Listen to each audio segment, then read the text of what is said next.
Hola estimado alumno, mi nombre es Marcelo Ábalos, soy relator experto en seguridad vial de la Mutual y a continuación te invito a desarrollar el curso Prevención de Riesgo de Tránsito, que sin lugar a dudas te entregará valiosos conocimientos en tu quehacer profesional.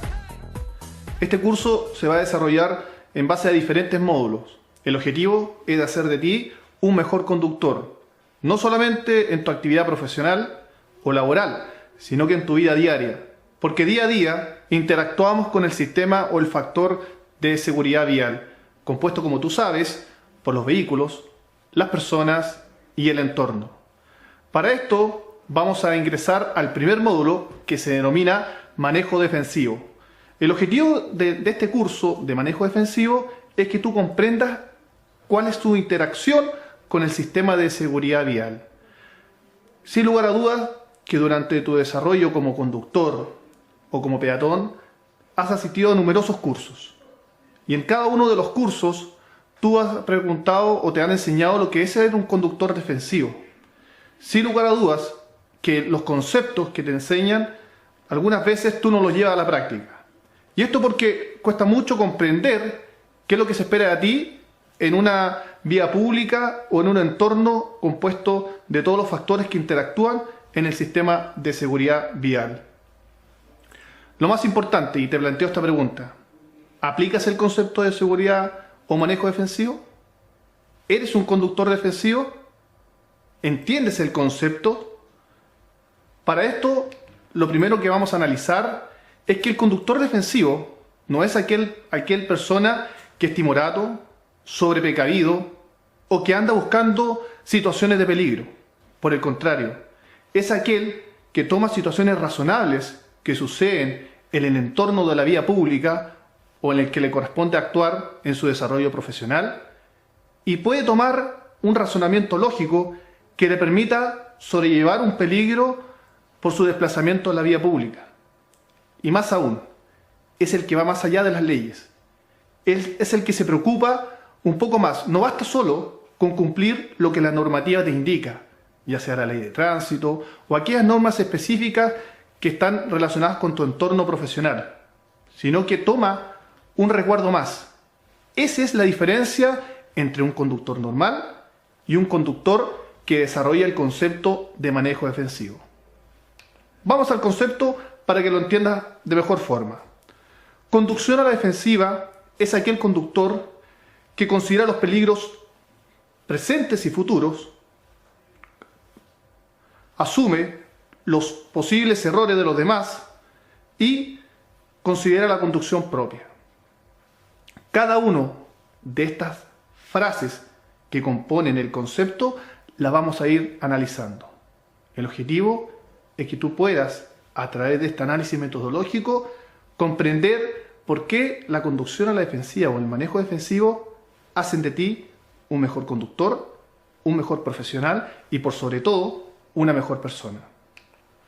Considera los peligros presentes y futuros. Considerar los peligros presentes y futuros está compuesto de tres importantes variables.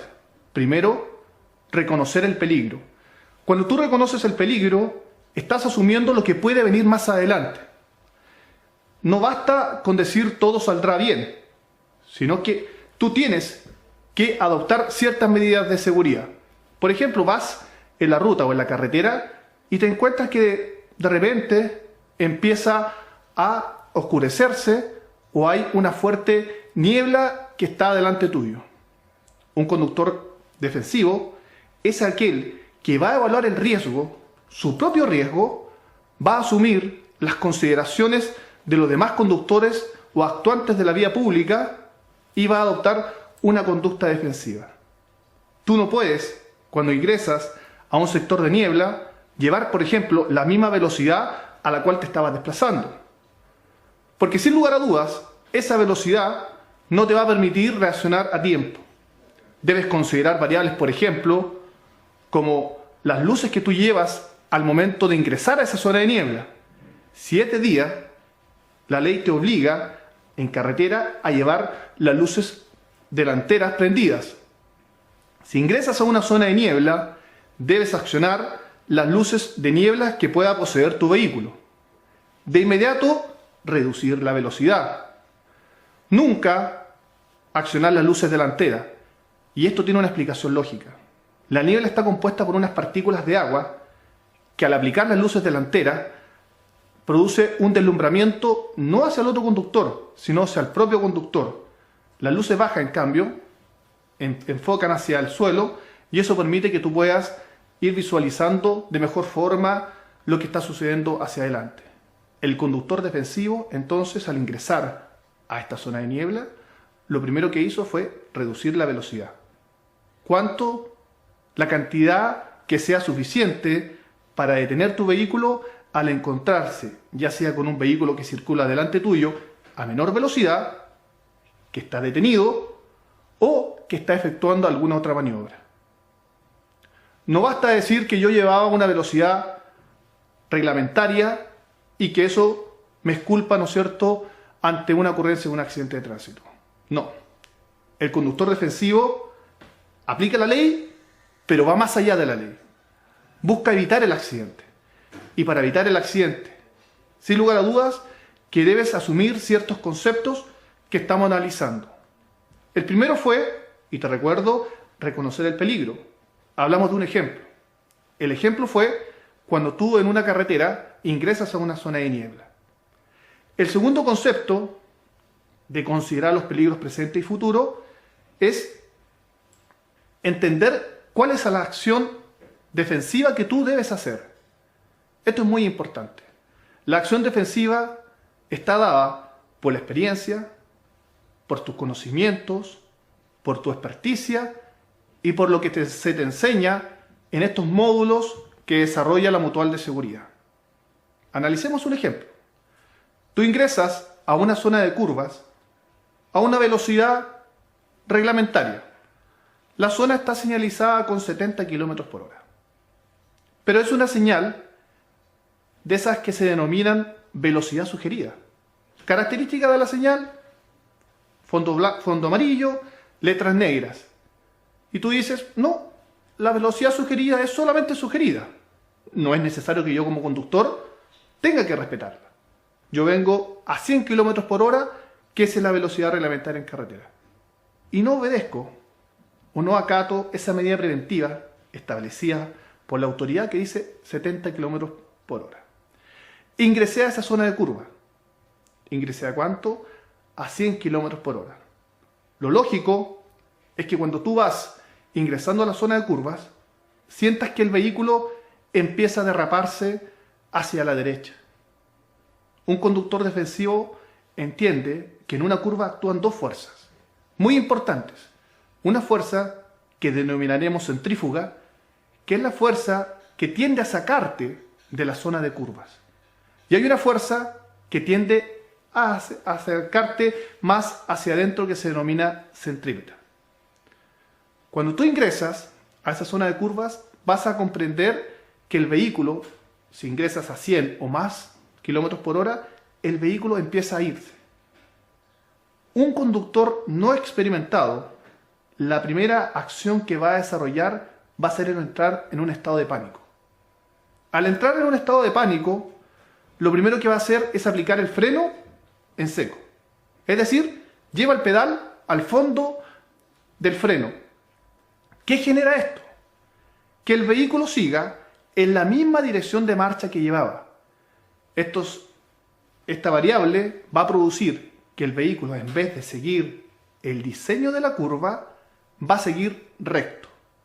Como el conductor es un conductor no experimentado, un conductor que no conduce a la defensiva, un conductor que no ha asistido a cursos regularmente, va a intentar, como segunda medida de pánico, quebrar la dirección hacia el diseño de la curva, es decir, hacia adentro. Esta acción, sumado que primero aplicó el pedal de freno, al aplicar el pedal de freno, las ruedas se bloquean, el vehículo tiende a seguir. Cuando quiera tomar o quebrar la dirección de marcha, el vehículo seguramente se va a volcar. Pero eso no te va a suceder a ti. Tú eres un conductor defensivo. Cuando viste, antes de ingresar a la curva, metros antes, que había una señal de 70 kilómetros sugerida, la vas a acatar. la vas a respetar. Vas a comprender que esa señal fue puesta para que tú te salvaras y salvaras a las personas que van en tu vehículo. Porque esa velocidad sugerida te va a permitir ingresar a una velocidad adecuada, a una velocidad segura, poder salvar este diseño geométrico que tiene esta curva sin ningún problema. Si no lo hiciste, si no acataste y seguiste la velocidad que en ese momento está reglamentaria para esa ruta, te vamos a entregar dos recomendaciones. Primero, debes controlarte. Sabes ahora que puede suceder que el vehículo al frenar en seco se produzca, ¿no es cierto?, un bloqueamiento de las ruedas y que siga la dirección de marcha que llevaba. Entonces no frenes bruscamente. Empieza a aplicar el pedal del freno sostenidamente. Aplicando, soltando, aplicando, soltando. ¿Qué permite esto? Que las ruedas de tu vehículo nunca pierdan tracción y puedas poder sortear algún objeto o algún diseño geométrico. Cuando vayas en el medio de la curva, te recomendamos poco a poco ir acelerando, muy levemente. Con esto lograrás tomar más tracción en tu vehículo y poder sortear este diseño geométrico que se denomina curva en forma exitosa. Pero eso no es la idea. Eso es una acción de emergencia. Y tú, como conductor defensivo, no puedes llegar a esa acción que puede producir un accidente. El objetivo es salvar tu vida y salvar la vida de las personas que circulan, ¿no es cierto?, o que tú transportas en tu vehículo. Recuerda, la ley establece que la responsabilidad de las personas que van en tu vehículo es del conductor. El conductor siempre es responsable. Hagamos un paréntesis. Si las personas que van en el vehículo particular no llevan cinturón de seguridad, no es responsable el pasajero, es responsable el conductor. Excepciones, sin lugar a dudas que las hay. En el transporte colectivo, es obligación del conductor, hablemos transporte colectivo como taxi colectivo, es responsabilidad del conductor solicitar a los pasajeros que deben hacer uso del cinturón de seguridad. Hasta ahí llega la responsabilidad del conductor. Luego se traspasa esa responsabilidad al pasajero de ese sistema de transporte colectivo. El objetivo del uso del cinturón de seguridad, sin lugar a dudas, no es evitar el accidente, sino que reducir las consecuencias de un accidente de tránsito respecto a las personas que están transportadas por este vehículo de transporte. ¿En cuánto se pueden reducir? En un 40% las consecuencias. Sin lugar a dudas, el cinturón de seguridad es un elemento importantísimo que salva vidas. Estamos muy satisfechos que las campañas que se han emprendido en esta dirección estén dando frutos y cada vez sean más las personas que al subirse al vehículo utilicen el cinturón de seguridad. Vamos a analizar, recordemos que estamos en el concepto de conducción a la defensiva, estamos en la palabra considera los peligros presentes y futuros. Nos falta una tercera variable.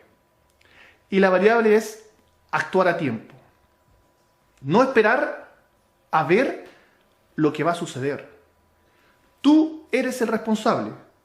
Tú debes efectuar acciones que permitan poder evitar el accidente de tránsito.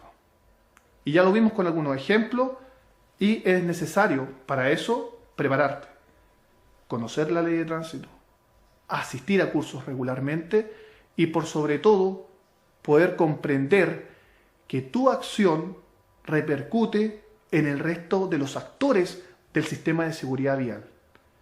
No solamente eres tú en el volante, está el resto de los conductores, están los ciclistas, están los peatones, que esperan que tu acción como conductor, como responsable del volante, sea la más prudente, sea la que les permita a ellos poder actuar o interactuar seguramente en un sistema vial.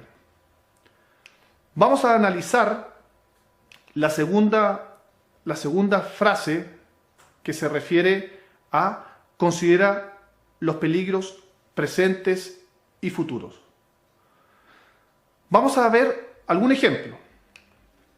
Un ejemplo práctico que tiene mucho que ver con lo que se denomina el derecho preferente de paso.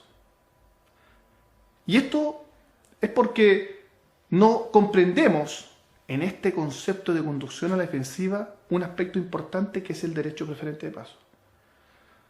Vamos a un ejemplo. Un conductor de un transporte público va trasladándose por la avenida Libertador Bernardo O'Higgins, la Alameda, muy conocida y reconocida por todas las personas de este país. El vehículo circula de oriente a poniente. Recordemos que la Alameda tiene en algunos lugares hasta 5 pistas de circulación. Son las 12 horas del día viernes, mucho tránsito vehicular, y como sucede a veces en Santiago, se apagan los semáforos por un corte general de energía eléctrica. El conductor de este transporte público que traslada personas se desplaza a 40 kilómetros, una velocidad permitida y dentro de lo que la ley les exige, y circula sin ningún problema. A un costado circulan otros vehículos, incluso algunos camiones. El conductor circula por la Alameda sin problema y considerando siempre que tiene la prerrogativa de paso por circular en una vía que tiene más pistas y que es prioritaria respecto a las otras. En esas circunstancias, un transporte escolar que viene accediendo por el costado derecho, en este caso calle San Martín, ingresa al cruce, recordemos, un cruce con semáforos apagados, e impacta en el lateral derecho del bus. Este es un caso real. Un caso como tantos que suceden en Santiago o en alguna ciudad de nuestro país. El conductor del bus fue impactado en su lateral derecho por un transporte escolar. El resultado fue que algunos menores fallecieron. Lo más importante de este episodio son las consideraciones respecto a por qué ocurrió. ¿Qué pudo haber hecho este conductor para haber evitado el accidente? Cuando uno entrevista al conductor y le pregunta cuál fue a su pensamiento la causa del accidente, el conductor del transporte público no duda, no titubea en decir: fue el transporte escolar el cual no respetó mi prerrogativa de paso, por cuanto yo venía por una vía principal y el conductor del transporte escolar venía por una vía secundaria. La Alameda, vía principal; calle San Martín, vía secundaria. Lamentablemente, el conductor está en un profundo error. Y este error no solamente es de un conductor, sino que es de algunos expertos que confunden lo que es vía principal y secundaria. Y esto porque no asistimos regularmente o no vemos regularmente la ley de tránsito. La ley de tránsito es la ley que más cambia en nuestro país. Es la ley más dinámica que existe. Anualmente son muchas las modificaciones que se hacen a la ley de tránsito. Pero hay conceptos que no han evolucionado. El concepto del derecho preferente de paso. Y al respecto es muy importante el concepto de vía principal y vía secundaria. El concepto de vía principal solo se aplica en zonas rurales, nunca en zonas urbanas. Y hay zonas rurales donde está perfectamente delimitado lo que es una vía principal, por ejemplo, una carretera pavimentada, respecto a una vía secundaria, que es un camino de tierra. Entonces, en zonas urbanas, solo vamos a aplicar el concepto del derecho preferente de paso. Más importante aún, vamos a aplicar la regla del oro. ¿Cuál es la regla de oro? Todo conductor a la defensiva seguramente la conoce. Es la prerrogativa de paso del conductor que viene por la derecha respecto del que lo hace por la izquierda. Volvamos al ejemplo. El conductor del transporte público venía por una avenida que se denomina Alameda, que tiene 5 pistas. Sin embargo, debió, al apagarse los semáforos, haber adoptado los conceptos del derecho preferente de paso. Esto implica que debió haber cedido y haberse detenido en el cruce y permitir que el transporte escolar siguiera su marcha, porque era el transporte escolar el que se acercaba por la mano derecha. ¿Responsabilidad del accidente? ¿Cuál crees tú que es? Sin lugar a dudas, te encuentro la razón, es el transporte colectivo, en este caso el bus, el responsable del accidente.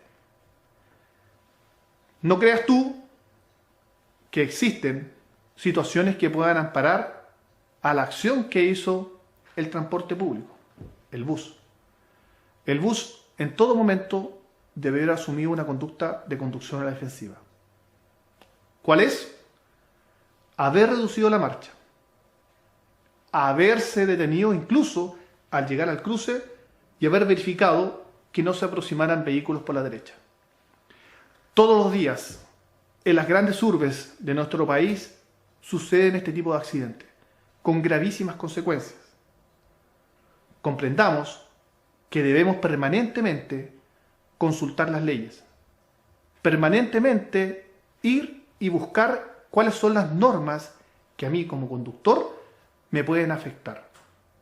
Esta es una de esas, sin lugar a dudas, que con este ejemplo no se te va a olvidar jamás que cuando se apagan los semáforos, cuando no hay una señal reguladora de tránsito, cuando no existe una señal vertical, como sea el paso, como señal pare, se aplica siempre la regla del oro de la mano derecha. Entonces, vamos a redondear este concepto de conducción a la defensiva. Solo la conducción a la defensiva nos permite evitar el accidente. Solo la conducción a la defensiva nos va a permitir poder llegar tranquilo a casa. Vamos a otro ejemplo que te va a quedar más claro. Un conductor sale a cenar con su familia. En la cena solamente consume una copa de vino. Recordemos que la norma de la ley de alcoholes hasta 0.3 te permite conducir sin problemas, no constituye delito, no constituye falta. El conductor, después de haber pasado un entorno muy agradable con su grupo familiar, regresa a casa siendo las 2 de la mañana. El conductor, cuando se desplaza por la vía, junto a su señora e hijos, visualiza que el semáforo le da luz verde. Continúa la marcha a 50 km por hora, sin problemas, pero cuando está en el cruce, es impactado por otro vehículo que venía a exceso de velocidad, no respetó la luz roja y cuando se realizaron las pericias, el conductor venía en estado de ebriedad. ¿Será suficiente que ese conductor que venía con su familia pueda decir la ley me ampara? Efectivamente, la ley está de su parte. Pero las consecuencias que se derivaron de no haber adoptado una conducción a la defensiva son trágicas. Vamos hacia atrás. ¿Qué debió haber hecho ese conductor? Cuando visualizó, siendo las 2 de la mañana, a 50 km por hora, que tenía luz verde al frente, debió haber asumido lo que hace un conductor defensivo. Es decir, haber asumido el error del otro conductor, porque esa es la tercera parte de este concepto que se denomina conducción a la defensiva. Considerar la conducción propia, ya lo vimos. Considerar los peligros presentes y futuros, también lo analizamos. Y por sobre todo, y aquí está la diferencia entre un conductor normal y un conductor defensivo. Asumir los posibles errores de los demás. Esta es la parte más importante de este concepto que hoy tú lo aprendes. El conductor, cuando visualizó a las 2 de la mañana, 50 km por hora, la luz verde, debió haber asumido el posible error de otros conductores que se aproximaban por el cruce. Haber comprendido que era muy cierto y probable que un conductor lo hiciera a exceso de velocidad, que un conductor viniera en estado de ebriedad, que un conductor viniera distraído, y pese a que tenía luz verde al frente, debió haber reducido la marcha, haber reducido la velocidad, haber visualizado breves instantes que el otro vehículo que tenía luz roja efectivamente se iba a detener. El conductor, al asumir durante breves segundos esta acción, sin lugar a dudas pudo haber evitado el accidente. Realizar consideraciones posteriores de que la ley me ampara cuando sucedió la trágica consecuencia, sin lugar a dudas, que no es posible o no tiene una prerrogativa similar a lo que puede decir un conductor a la defensiva. Vamos a analizar otro posible escenario respecto al conductor defensivo. Vamos circulando por una vía y establecemos ejemplo con el objeto de que el concepto tú lo puedas internalizar de mejor forma, que pueda ser más claro y que tú lo puedas llevar a tu vida diaria como conductor. Entre este ejemplo que vamos a analizar está cuando tú te desplazas por una vía en la cual va circulando un bus. Tú como conductor sobrepasas el bus, pero más adelante tienes un paso para peatones. La acción que debes asumir como conductor, sin lugar a dudas, es presumir que tiene prerrogativa de paso en esas circunstancias cualquier peatón que se pueda desplazar. Te pregunto, en los colegios, en los pasos para peatones habilitados en los colegios, ¿cuál es la velocidad que tú debes desarrollar? ¿50? No. Estás en un error. La ley lo modificó. 30 km por hora es la velocidad máxima que tú puedes desarrollar en un colegio en horarios de entrada y de salida de colegio. ¿Me indicas que no está señalizado? Efectivamente, no en todos lados puede estar señalizado 30 km por hora, pero la letra de la ley establece que esa es la velocidad. Señalizado o no, debes acatarla. Cuando ingresas a 30 km por hora, sin lugar a dudas que tienes posibilidades de poder detener tu vehículo. En este caso, el conductor a la defensiva, cuando iban pasando los peatones, logró reducir la velocidad y evitar atropellarlos.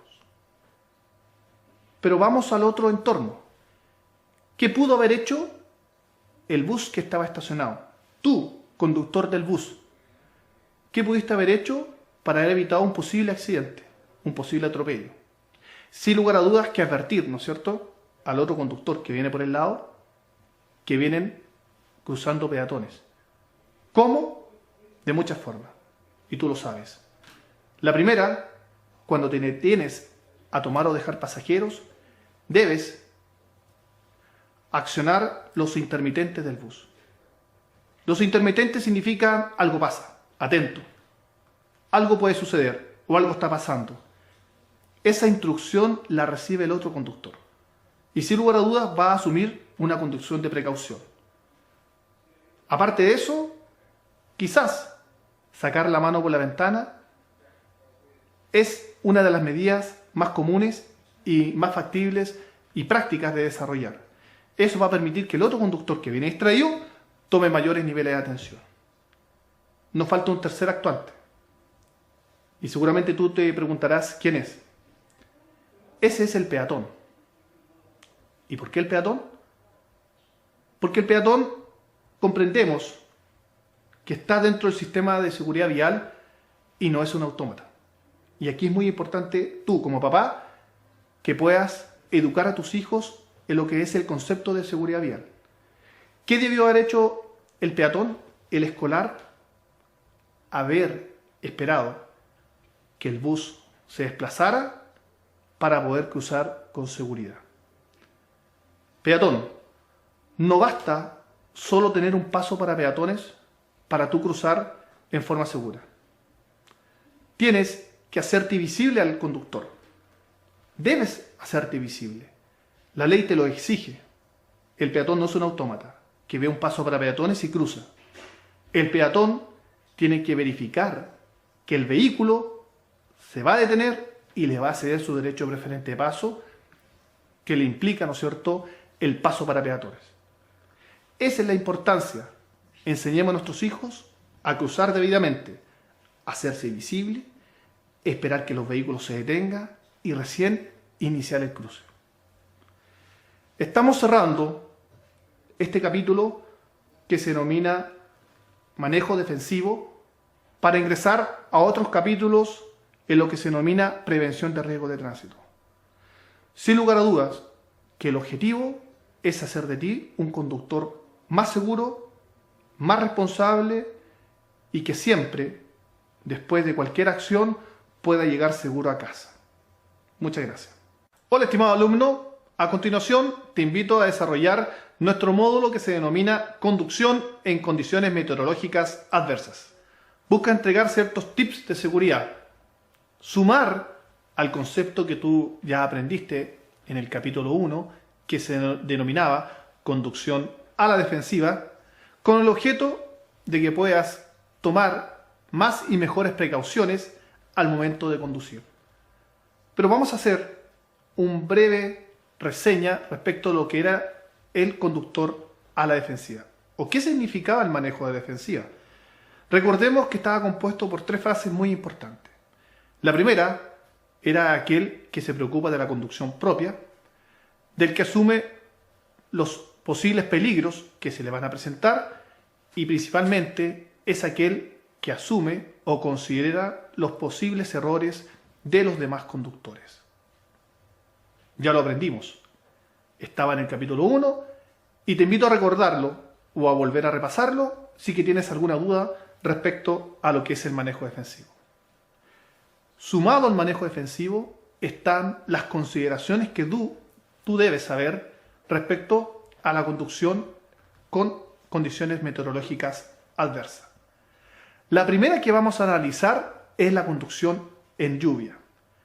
La conducción en lluvia es sin lugar a dudas el fenómeno meteorológico más común al que se puede enfrentar un conductor. Los conductores más experimentados, sin lugar a dudas, podrán decirme que cuál es el momento en el cual se producen más accidentes de tránsito. Te invito a comentarlo. Estás en lo cierto.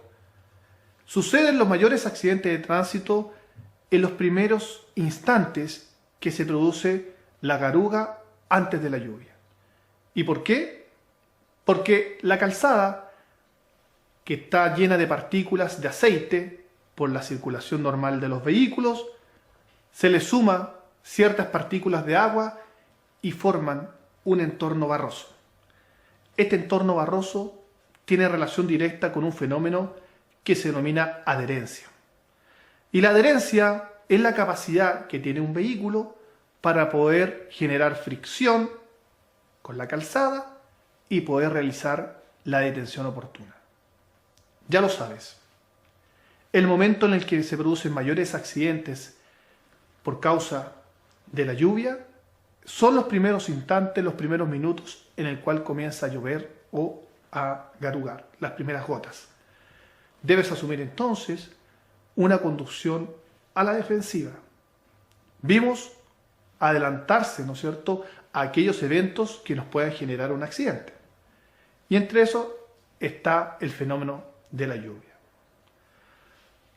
¿Qué otro fenómeno se produce con lluvia? Un fenómeno o una acción en la cual no muchos conductores han participado. Y los conductores que han participado, sin lugar a dudas, que no han sabido sortear, salvo que tengan una experiencia previa, o los cuales se han producido accidentes de tránsito. Este fenómeno se denomina aquaplaning, hidroplanamiento, u otro nombre que las personas le puedan denominar. Y consiste simplemente en la escarcha o el agua que se produce en ciertos sectores de la carretera o de las calzadas. Sin lugar a dudas que debido al agua que se va acumulando en la calzada, esta no siempre tiene la capacidad de poder evacuarla como corresponde. Y si ustedes pueden visualizar como conductores, pequeños pozones de agua que se están produciendo. Lo más lógico es que tú como conductor los evites pasando por el lado o, ¿no es cierto?, tomando otra alternativa. Pero si te tocó y tuviste que ingresar a ese charco de agua, si no lo hiciste como correspondía, sin lugar a dudas, se va a producir un accidente. ¿Pero por qué se produce el accidente? ¿Cuál es el fenómeno del hidroplaneamiento o aquaplaning? Primero teníamos lluvia en la calzada, formando un pozón de agua de más o menos 1 centímetro. Lo que sucede es que estas partículas de agua generan presión sobre el neumático, levantando el neumático, y esto hace que el vehículo pierda adherencia. El vehículo necesita, en condiciones normales, generar fricción, generar roce para poder tener tracción y poder reaccionar y poder moverse en la calzada correctamente. ¿Cuáles son las causas por las cuales se produce el aquaplaning? El dibujo que tiene nuestro neumático no es capaz de evacuar el agua que está en la calzada. Al no evacuar el agua que está en la calzada, el vehículo empieza a deslizarse. Perdió adherencia. ¿Cuáles son las causas? Neumático desgastado. Eso hace que los dibujos, los canales que tiene nuestro neumático no logre evacuar el agua oportunamente y que el neumático tenga una presión de inflado que no es la recomendada por el fabricante. Importante es que cuando tú te subes a un vehículo puedas verificar la presión de inflado. Por lo general, esta nomenclatura se encuentra en 2 lugares. En el primero, en el mismo neumático, que indica cuál es la presión de inflado en PSI, dependiendo del tipo de vehículo. Y segundo, se puede encontrar en las puertas del conductor. Hay un adhesivo por lo general que indica cuál es la presión correcta de inflado. Entonces, estamos comprendiendo cuál es la causa que da origen al aquaplaning o a esta pérdida de estabilidad. Ingresaste a esta zona de charco de agua, lamentablemente circulabas con tu presión de inflado no correcta, o más grave aún, poseías en tu neumático un nivel de desgaste tal que no permitía generar roce o adherencia respecto a la calzada por la cual tú estabas circulando. Te pregunto y hago un paréntesis. ¿Cuál es la presión de inflado? O más importante aún, ¿cuáles son el diámetro mínimo que tiene que tener los dibujos de tu neumático? ¿Me puedes indicar? Seguramente la respuesta va a ser no sé. La ley para los vehículos livianos te exige un dibujo mínimo de 1.6 milímetros de espesor. Para el vehículo, para buses y vehículos de carga, esto no debe ser inferior a 2.0 milímetros. Pero como conductor defensivo, no podemos llegar a que nuestro vehículo particular, nuestro vehículo liviano, nuestra camioneta, tenga 1.6. Debemos actuar antes. Debemos primero, efectuar rotaciones periódicas en los neumáticos de nuestro vehículo y segundo, al menor indicio de desgaste irregular o de desgaste excesivo, hacerlo ver en un taller autorizado. Pero este ejemplo radica en que tú no lo cumpliste. Este ejemplo te va a demostrar lo que puede suceder. Cuando ingresaste a este charco de agua, tu reacción, sin lugar a dudas, en forma intempestiva o entrando en un estado de pánico, porque tu vehículo empezó a patinar, a deslizarse por esta agua, tú quisiste seguir en una dirección y el vehículo no te responde y empieza a desplazarse perdiendo total control de la maniobra. ¿Cuáles son las consideraciones que pueden suceder?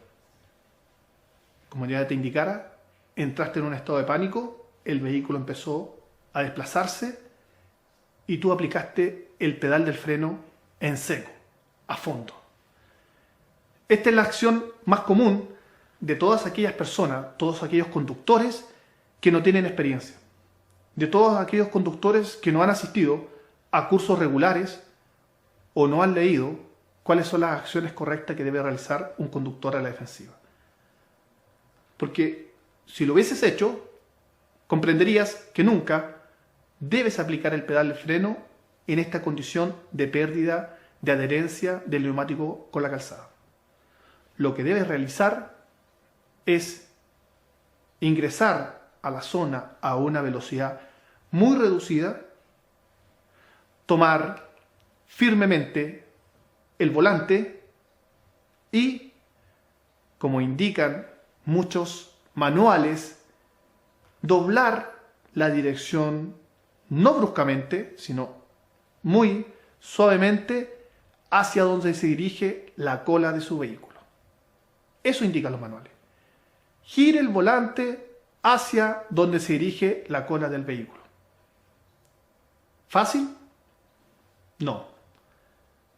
Comprendo que en un estado de pánico poco tú te vas a enfocar en dónde va la cola del vehículo. Eso, sin lugar a dudas, que no lo vas a hacer. Te voy a entregar una mejor recomendación. Cuando ingresaste a este charco de agua, en la cual se produce la pérdida de la adherencia del neumático con la calzada, te invito a hacer lo siguiente. Toma firmemente el volante. Como primera acción, retira completamente el pedal del acelerador sin aplicar aún el pedal del freno. Fija un punto en la calzada hacia el cual tú quieres seguir, por lo general la pista de circulación, y vas girando el volante en esa dirección. Y empiezas muy levemente a aplicar el pedal del freno, aplicando, soltando, aplicando, soltando. Lo que genera esta acción es que empieces a tomar mayor nivel de tracción.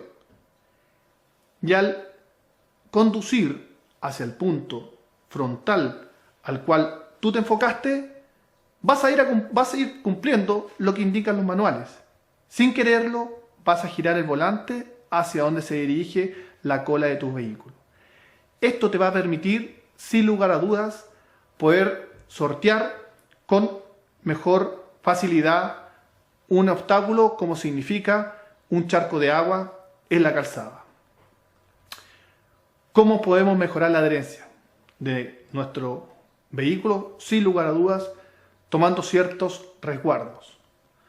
Entre esos resguardos se encuentra el que nuestros vehículos, nuestros neumáticos, estén con las consideraciones adecuadas respecto al dibujo del neumático, que estén rotados convenientemente y principalmente que al ingresar a una zona como un charco de agua o donde hay lluvia permanente, tú reduzcas la velocidad. Pero tú me preguntarás, ¿cuánto? ¿Cuánto debo reducir la velocidad? Y para esto no hay una fórmula precisa. tú tienes que evaluar como conductor a la defensiva la cantidad de lluvia que está cayendo en ese momento, la visibilidad que se está produciendo respecto a la lluvia y principalmente si voy a ser capaz de detener mi vehículo ante una acción imprevista que ocurra delante de mi conducción. Ese quizás es una de las consideraciones más importantes. Tú recordarás que el aquaplaning se produjo por la pérdida de adherencia y la capacidad de fricción que tenía mi neumático respecto a la calzada. Entonces, yo no puedo conducir a la misma velocidad en condiciones normales, hacerlo en condiciones de lluvia. Debo siempre reducir la velocidad. ¿Hasta cuándo? Hasta cuando yo, como conductor, pueda asegurar que puedo detener mi vehículo en un breve margen. Siempre en carretera, observar la norma de los 3 segundos. Tú te fijas un punto en la calzada respecto al vehículo que me antecede, pasa el vehículo por ese punto, cuento 1, 2, 3 y al contar 3, si pasé por ese punto, sin lugar a dudas debo una distancia razonable y prudente que me va a permitir, bajo toda condición, poder reducir o poder detenerme convenientemente. Si al contar 2 ya pasé por el punto elegido, sin lugar a dudas que mi distancia de seguimiento es muy corta y debo necesariamente tomar mayor distancia. Por eso, la ley no te indica cuál es la distancia que tú debes tomar respecto del vehículo que te antecede. Porque las presunciones o las mediciones varían de una persona u otra. Hay ciertas recomendaciones, como la regla de los 3 segundos, que yo te acabo de precisar. ¿Cómo puedo mejorar mis condiciones de seguridad en un entorno de lluvia? Mejorando la visibilidad. La visibilidad tanto de mi vehículo, de mi interior de cabina, por ejemplo, accionando convenientemente el aire acondicionado para evitar que se me empañen los vidrios, del vehículo, y manteniendo limpios los focos del vehículo, manteniendo adecuadamente el limpiaparabrisas y en ciertas ocasiones, cuando hay mucho frío, adicionando anticongelante al líquido que es expulsado hacia el parabrisas. Esas son las consideraciones que respecto a mejorar la visibilidad. Sin lugar a dudas que las condiciones de lluvia son muy importantes. Te voy a indicar algo más. Tu visual respecto al entorno como conductor es de aproximadamente 110 grados. Cuando hay condiciones de lluvia, tu visual se reduce a 90 grados. 90 grados son aproximadamente todo el ancho que tú tienes en el parabrisas. Tu visión lateral prácticamente desaparece. Lo que tú puedes observar por los espejos laterales es muy reducido. ¿Qué te indica eso? Mayor precaución. Debes asumir una mayor acción de estar atento a lo que pueda venir más adelante. Y para eso, mi recomendación y la de la Mutual de la Seguridad es: reduce siempre la velocidad. Al reducir la velocidad, te va a permitir poder detener tu vehículo antes que ocurra un accidente. Nunca te confíes en el entorno. Mantente siempre atento. Este es el objetivo que persigue este módulo cuando te habla respecto a las consideraciones de lluvia como fenómeno climático que afecta a la conducción. Vamos a ver a continuación la conducción con un fenómeno climático que se denomina nieve. En ciertos sentidos es muy similar a la conducción bajo lluvia. Aquí te queremos hacer una recomendación. Si es primera vez que como conductor te vas a enfrentar a esta situación, debes indicarlo a tu empleador, por cuanto hay ciertos aspectos de seguridad que es importante que tú los conozcas y debes asistir a un curso regular en el cual te preparen adecuadamente para enfrentar este tipo de situaciones climáticas, como en este caso es la nieve. No puedes considerar que tu experiencia normal te va a permitir enfrentar este obstáculo sin problemas. Por el contrario, es quizás una de las condiciones más adversas a la cual se puede ver enfrentado un conductor. A continuación, solo te vamos a entregar ciertos tips de seguridad para aquellos conductores que normalmente realizan este tipo de conducción, y ya te invitamos a participar en los cursos regulares que existen respecto a conducción en condiciones de nieve. Para mejorar la adherencia de tu vehículo, sin lugar a dudas que debes verificar que los neumáticos se encuentren en perfecto estado de funcionamiento.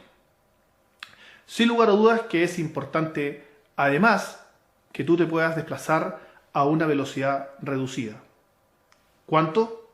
La que tú consideres que es la más apropiada para poder detener tu vehículo ante un evento, o la más apropiada para evitar el accidente. Es muy importante que puedas circular en condiciones de nieve en ciertas marchas de tu vehículo.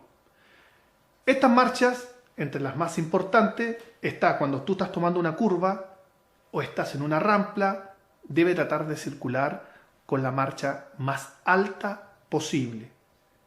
Por el contrario, cuando vas en una pendiente, debes tratar de conducir a una marcha que sea la más corta posible, para que puedas utilizar el freno en condiciones de no fatigarlo.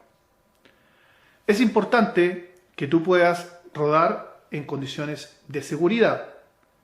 Para tal efecto, te vamos a dar algunos tips. Por ejemplo, en condiciones de nieve siempre se forman ciertos surcos por los cuales ya han pasado vehículos. Tómalos. Y solamente circula en otro lugar o efectúa adelantamiento cuando sea estrictamente necesario. En condiciones de nieve no es conveniente ni es seguro efectuar adelantamiento. Debes mantener una distancia de seguridad mayor respecto al vehículo que te antecede. Debes considerar una velocidad siempre sostenida y estar atento a la acción del vehículo que va delante tuyo. Recuerda, adelantar no es una opción, no lo debes hacer, salvo situaciones absolutamente de emergencia. Para mejorar la visibilidad en condiciones de nieve, debes tener o considerar ciertos aspectos. Primero, debes considerar que la nieve se congela en el parabrisas, y si tú aplicas agua normal, el limpiaparabrisas no va a ser capaz de sacar esta capa de hielo o nieve que se está produciendo. Por eso es importante adherir o aditar anticongelante al líquido normal del limpiaparabrisas para que sea capaz de sacar ese hielo o nieve que se está acumulando. Solamente utilizar las luces de niebla cuando sea estrictamente necesario. Solo cuando sea estrictamente necesario. Debes hacerte siempre visible al resto de los conductores. Pero esto no significa que tú vas a emplear las luces altas.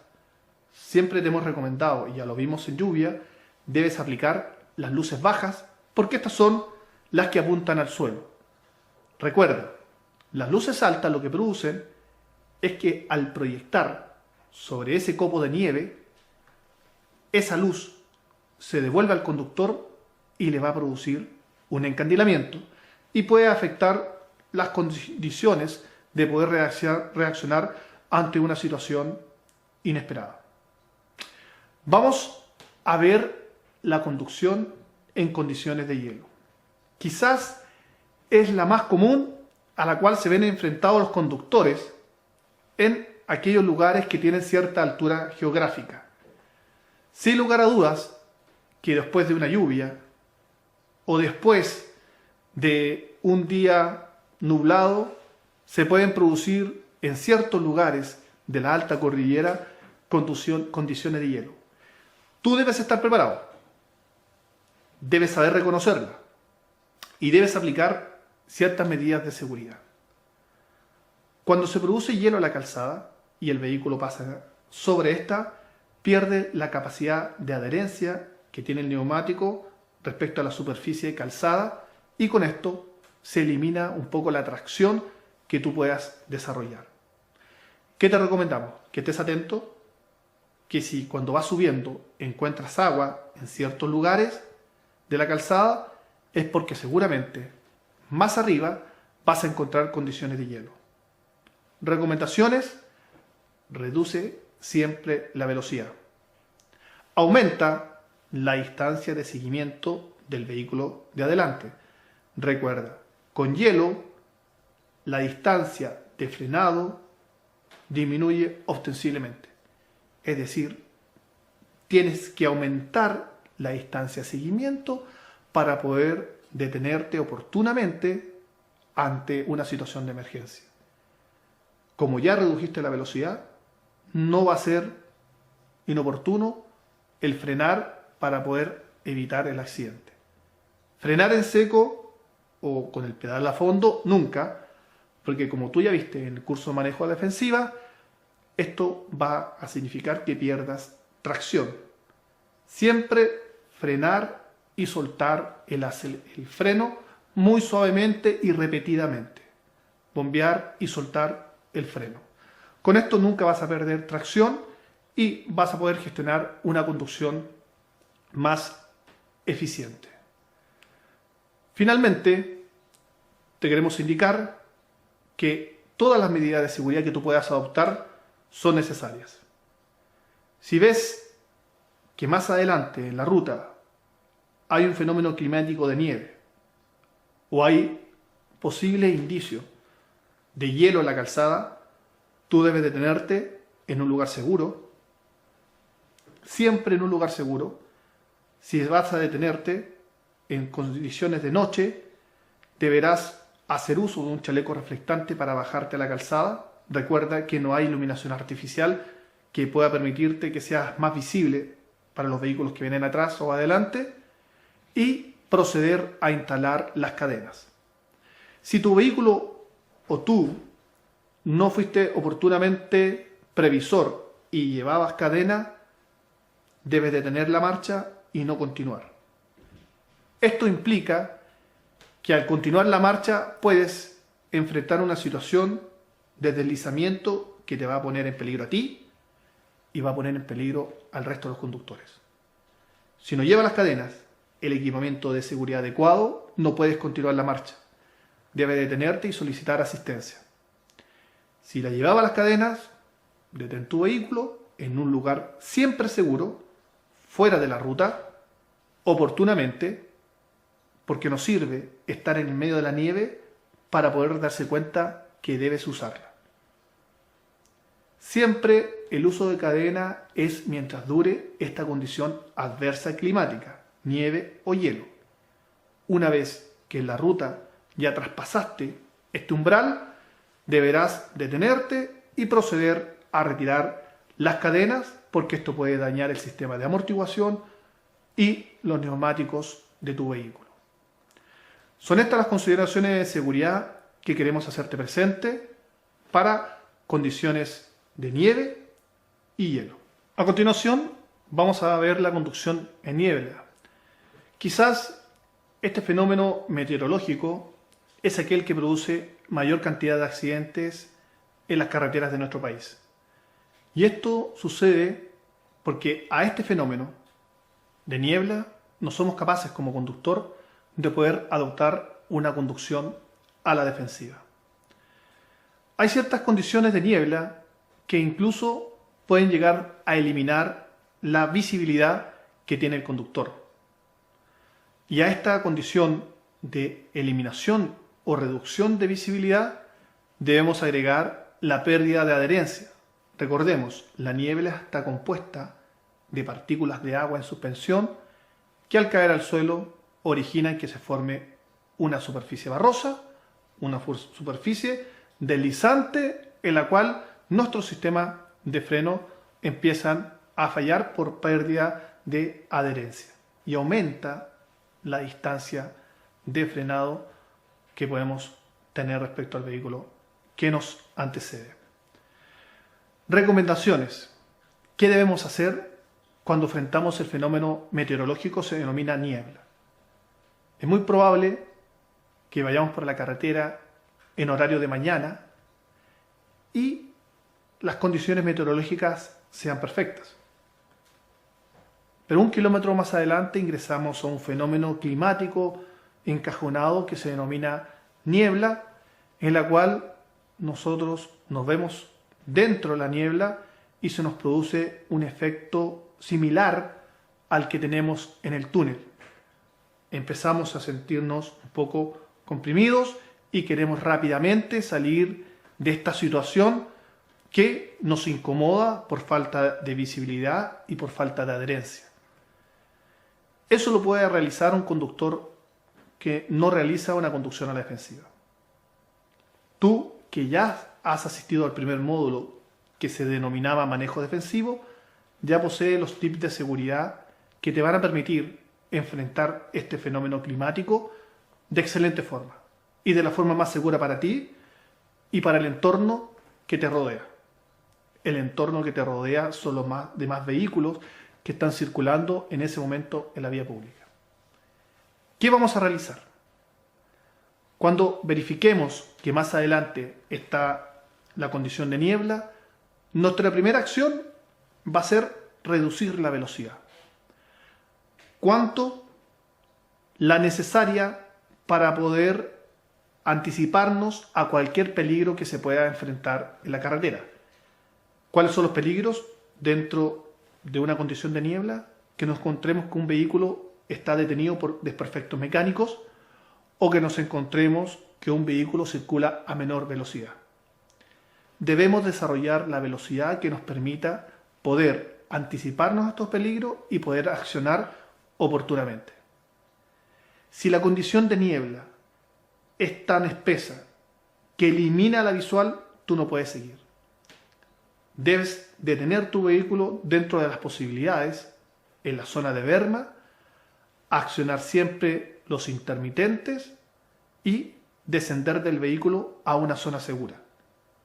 ¿Por qué te recomendamos descender del vehículo a una zona segura?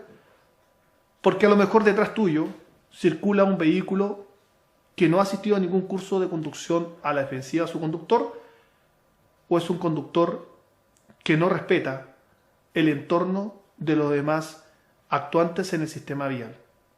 Y ese conductor va a poner en peligro a tu vida y la vida de las personas que van a cargo tuyo en el vehículo. Siempre cuando te detengas en condición de niebla, debes descender y los pasajeros deben descender del vehículo a una zona segura. Si la zona es una carretera de las denominadas concesionarias, te recomendamos, si es que no hay una berma adecuada, que desciendas del vehículo y te coloques dentro de la mediana o el bandejón que está protegido por barrera de contención. Ese va a ser tu zona segura a contar de este momento. Pero sigamos con lo que nos motivaba respecto a cuáles son los tips de seguridad en la niebla.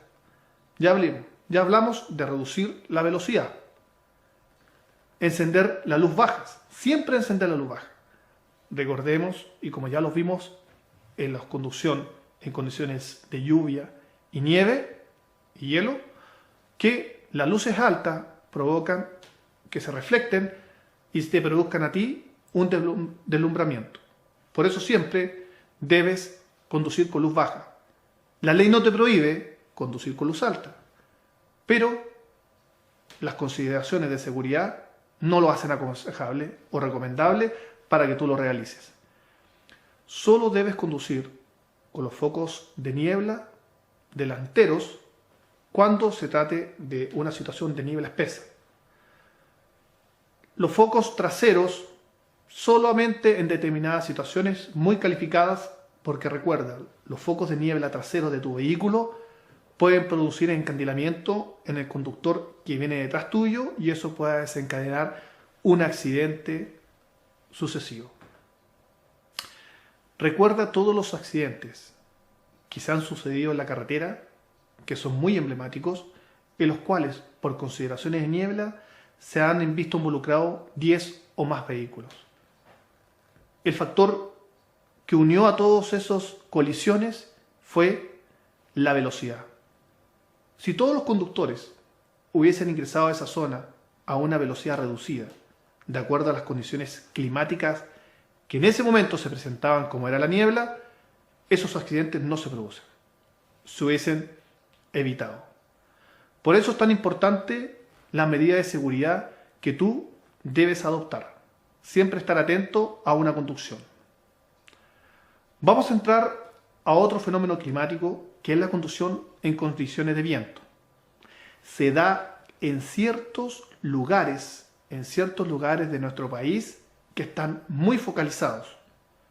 Puede haber un viento de frente que no te permite avanzar paulatinamente en tu vehículo. Esto significa que debes imprimir mayor velocidad para poder desplazarte, porque tienes esta fuerza que es el viento que te va produciendo un roce en la carrocería de tu vehículo y aerodinámicamente no te puede desplazar con mayor facilidad. Obviamente esto produce un mayor consumo porque aumentas la velocidad. Tienes también como fenómeno el viento que viene de atrás, que toma la cola de tu vehículo y te desplaza hacia adelante. Hay menor consumo de combustible, pero momento, debes tener mucha precaución con la velocidad que puede tomar tu vehículo. Debes estar atento a ir aplicando el freno cuando sea necesario, sobre todo cuando ingreses a una zona de curva con viento, porque esto te puede derivar en que aumentes la velocidad crítica de la curva y te puedas producir un volcamiento. Precaución con el viento y disminuir la velocidad cuando sea necesario. El viento que más nos afecta como conductor es el viento lateral. Afortunadamente, en las carreteras de nuestro país, en aquellos lugares preestablecidos de viento, existe la señal correspondiente que nos indica, ¿no es cierto?, cuál es el nivel de viento y hacia dónde está girando el viento o está apuntando el viento. Debes saber reconocer la señal, debes visualizarla, comprenderla y siempre disminuir la velocidad cuando se trate de viento lateral. Toma firmemente el volante, no realices ninguna acción de adelantamiento y mantén una velocidad reducida. Esas son las consideraciones que vamos a hablar respecto a viento. Finalmente, y ya en la etapa del término del curso, vamos a hacer una breve mención de las implicancias respecto a un accidente de tránsito. Ningún curso de prevención de riesgo de tránsito puede dejar de tocar este tema, porque precisamente el manejo defensivo está destinado para que tú elimines la posibilidad de sufrir un accidente. ¿Y por qué? ¿Por qué la Mutual se preocupa de entregar estos conceptos o tips de seguridad? Porque queremos no llegar al momento del accidente. Debemos ser capaces de poder hacer acciones positivas como conductores, peatones o pasajeros que nos permitan reducir los accidentes. Somos parte de un entorno social, de un entorno técnico que se denomina seguridad vial, en la cual cada uno de nosotros debe contribuir para poder reducir los accidentes de tránsito. ¿A quiénes afectan los accidentes de tránsito? Tú lo sabes. Primero, a nuestra familia. A nuestra familia o a nuestro círculo más cercano. Nuestra esposa y nuestros hijos. Porque siempre el conductor, aunque no salga lesionado de un accidente de tránsito, va a sufrir un shock. El accidente de tránsito genera un shock, necesariamente. Y eso implica que como conductores nos retraigamos más, estemos más silentes. Nuestros hijos se nos van a dar cuenta que algo le pasa al papá y eso va a afectar su desempeño y la relación familiar.